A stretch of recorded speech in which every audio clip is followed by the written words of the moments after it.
Find angle x below.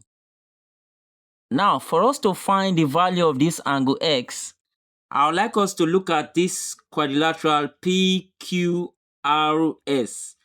All the angles of the quadrilateral are on the circumference of the circle. So that means it is a cyclic quadrilateral. Now, for us to understand this better, we have to look at opposite angles. Don't forget this. Let's number this angle 1. This will be angle 2. This is angle 3.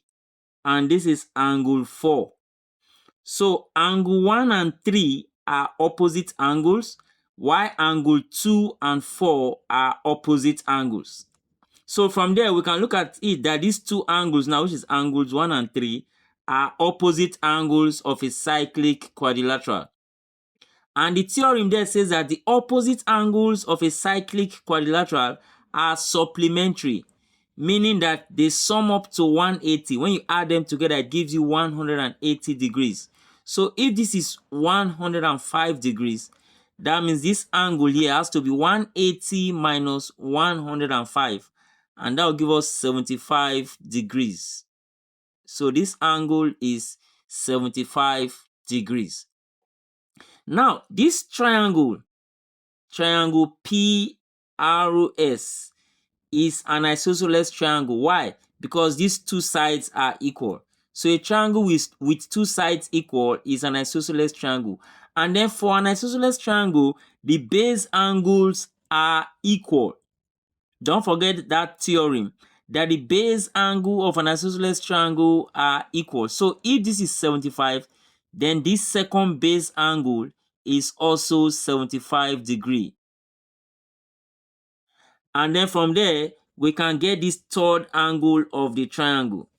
75 plus 75 is 150 degrees. 75 plus 75 is 150 degrees.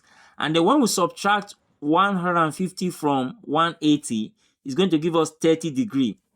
That is 180 minus 150 will give us this angle here as 30 degrees. Because sum of angle in a triangle is 180. So the sum of these three angles now will give us 180 degrees. And then now, don't forget that we are looking for angle x. So if you look at this chord PS, this chord PS makes this angle x with the tangent TS. Don't forget, this is a tangent, an external line that touches a circle.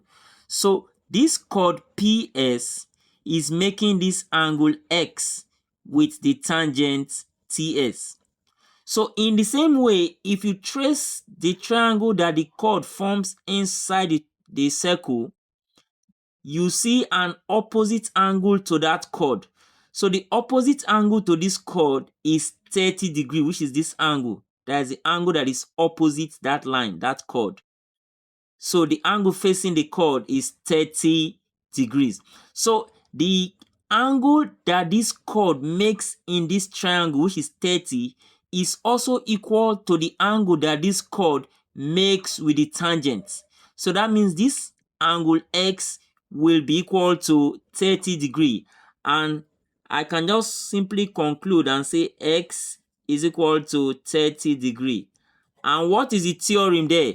The theorem is that angles in alternate segments are equal. So this angle x is in alternate segment with this 30 degrees. So angle in alternate segments are equal. And that is the theorem to tell us that x is equal to 30 degrees as our final answer. Hope you enjoyed this video. Please don't forget to like, share, and join for more videos like this. Thank you for watching.